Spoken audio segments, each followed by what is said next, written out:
নিরাপত্তা তো আমাদের নেই, এমনিই নেই নিরাপত্তা।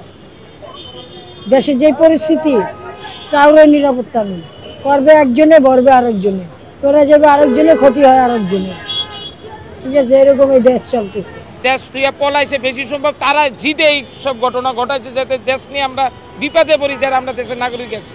এইটা অবশ্যই এটা নিরাপত্তা ঘটতেছি, কারণ পুরা দেশটা আজকে যেইভাবে অবস্থা ছিল সব প্রশাসনের মাঝখান দিয়া, আর এইভাবে অর্থাৎ সিগন্যাল আজকে গাড়ি ঘোড়াও কম ছিল, যে কারণে আজকে মনে করেন যে সুযোগ নিয়ে আজকে এই ঘটনা ঘটেছে, এতে আমরা নিজের অরিজিনালে আমরা আতঙ্ক তো ভয় পাচ্ছি এইসব এই জিনিসগুলো দেখে।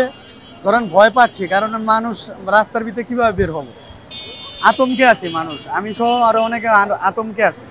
কারণ এইসব তো দেখলে বা শুনলে নিজেরই খেয়াল থাকে না, আমাদের তো নিরাপত্তা নাই। জানেন, আমরা যে রাস্তায় বের হবো বা কি করবো, আমাদের নিরাপত্তা নাই। আর এখন যে অবস্থা, আমরা কোনো নিরাপত্তা পাচ্ছি না। পুলিশ কোন যাই কোন, কোনো জায়গায় কোনো নিরাপত্তা পাওয়া যাচ্ছে না। এটি খুব খারাপ। এখানে তো আমরা আতঙ্কে আছি, এরকম একটা জায়গার ভিতরে এরকম করছে, আমরা আতঙ্কে আছি, বুঝছেন। ওদিনকে এক ভদ্রলোকের কারণ বাজার মারতাছে, পুলিশে গিয়ে বললাম যে একটা লোকেরা মারতাছে, পুলিশ যায় নাই, বুঝছেন। তাইলে আমাদের নিরাপত্তা কোথায়? এটা এটা কে করলো? এই এই এই লোকটারে মনে করেন খুঁজা পাইলে এটা এটা বিচার করা হইতো যে এই কাজটা কেন করলেন তিনি।